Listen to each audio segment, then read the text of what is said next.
I speak unto thee this day, and I say there are multitudes in this wicked generation who are guilty, guilty, guilty before me. I say they are guilty of spiritual abortion. That is, they abort my will, my desire in their lives. That is, they put an end to it through their fleshliness, their carnal reasoning, and their own understanding. And I say they think they are justified with doing away with the life that idol-living God intended for them. Then they go on in their own selfish and headstrong ways, thinking they are fine, they are acceptable unto me. But I say, if any man or woman will abort my will, refuse the same, what is it that they do? I say they cut off the new life that idol-living God had put within them, that they could have indeed been well-pleasing unto me. And I say, instead, they choose the way of their own selfishness, their own greed, their own lust. And I say they choose the way of pride, despising the humility way that I provide. Now stop and consider, when a woman in the natural conceives and is thereby pregnant, what is it that she does? I say she carries the new life, she carries the hope, she carries the promise within her. But I say if she chooses to have murdered the very life that is within her, then she is found as an abortionist. That is, she is found guilty of the murder of the child.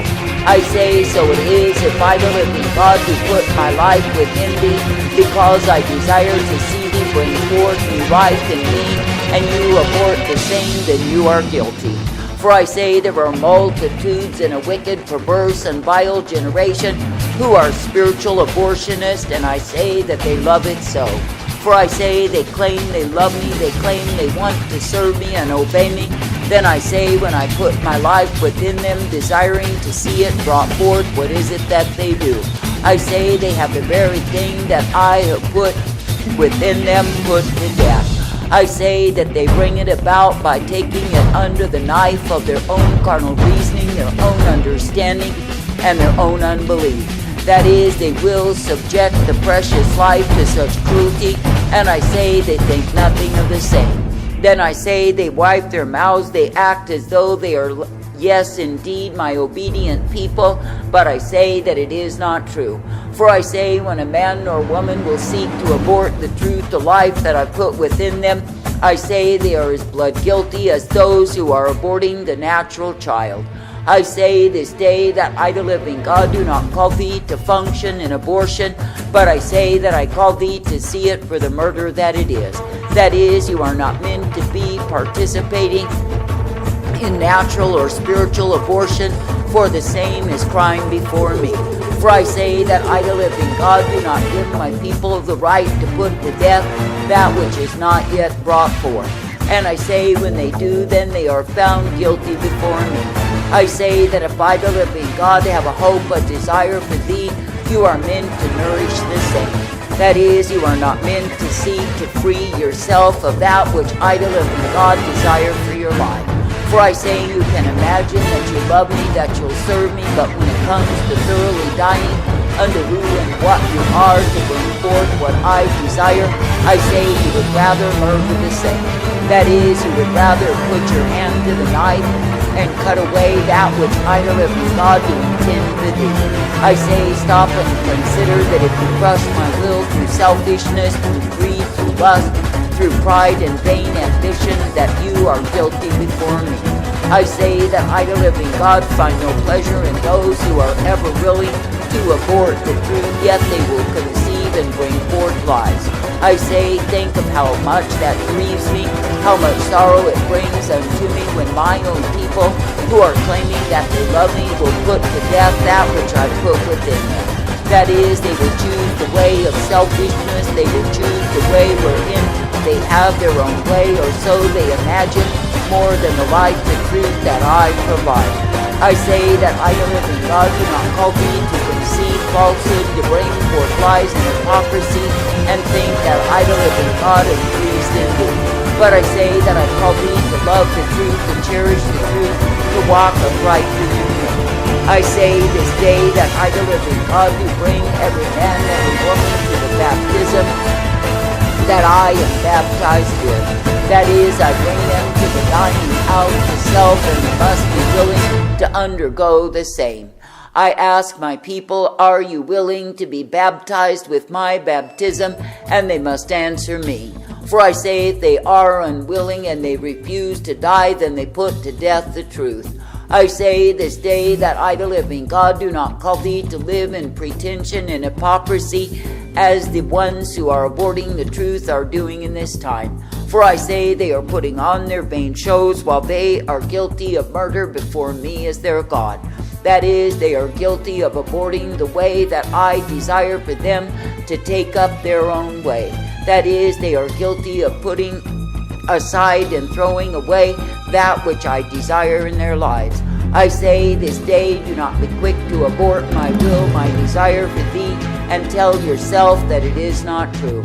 For I say there are many women in the natural who cleverly dispose of their own infants unborn and think they get by with the same.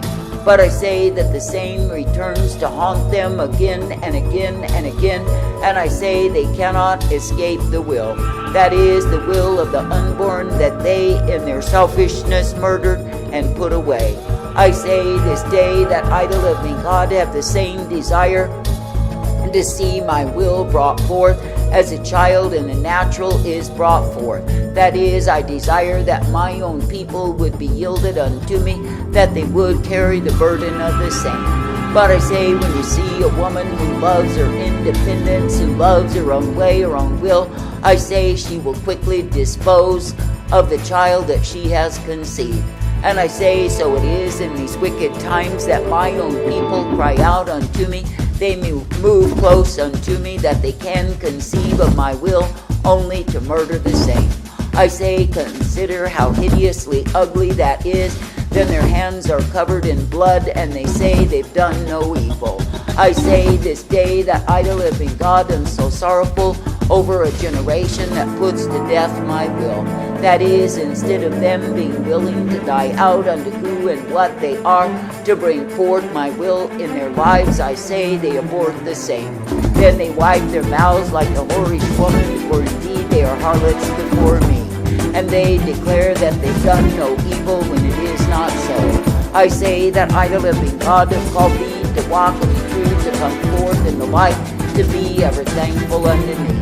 That is, I have called thee to cherish my will, for it is indeed very precious unto me. And I say that I desire that you would indeed be cherishing my desire, my will for your lives as an unborn child. That is, not abusing, aborting the same, but rather cherishing the will that I have for thee. For I say it is only in my will that the life is to be found, and not in any other way. I say you are living in a time when men and women have grown grossly selfish and desirous of simply fulfilling their lust. That is, whatever their area of lust may be it pride, ambition, be it independence and arrogance, be it just plain selfishness and greediness to have what they want in this life, I say they abort my will nonetheless. Then I say that the same thing will come back to haunt them again and again and again, because they have not fulfilled me. I say this day that I, the living God, have called thee to walk in my way, to desire my will to be fulfilling me. That is, I desire that you will be thankful to carry my will in my way, and not be ashamed of the same. I say that I desire that you will be thankful to give up your independence, to give up your own pride, your own desire to be recognized for your great works, or so you think. And I say that I desire that you would desire my will in your life. For I say you will be abandoned unto me, and you will find that my will is a joy for you. That is, it is the fulfillment of your desire. It is the fulfillment of your hope. It is the fulfillment of your life. But I say if you are quick to abort what it is that I, the living God, desire for thee, then I say you will never be fulfilled. For I say it is he, the living God, who will withhold the same from thee, and you will be haunted always. I say this day in the natural there are many women who are desolate. I say they are wandering. I say they are empty and their lives are futile. And I say it is because they have repetitively put to death the children in their womb. That is, they have chosen the course of murder through abortion rather than the course of carrying the unborn to the full fruition. And I say the consequence is they pay for the same.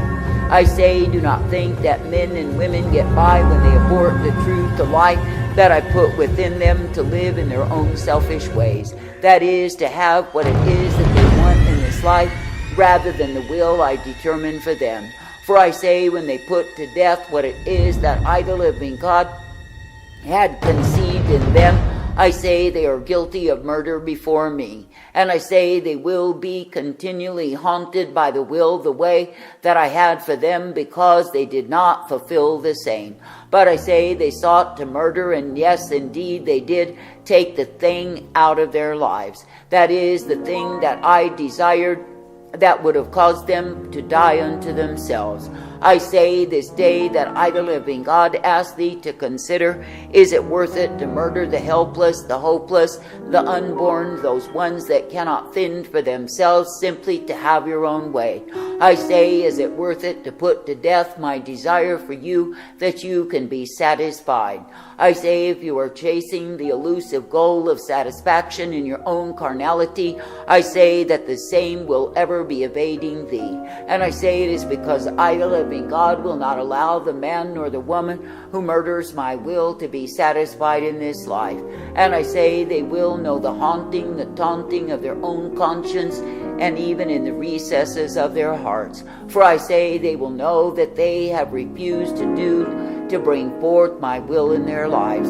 I say this day that men think they get by on me, but I say they never get by. I say when men think they may cheat and scheme and put on vain shows, put on the hypocrite's mask, while they are guilty of murder before me, I say they are guilty nonetheless. For I say they may deceive others, they may deceive themselves, but I am not deceived. For I say if a man or a woman will not carry forth and carry out my will, and I say they put to death the same, then they are guilty in my eyes.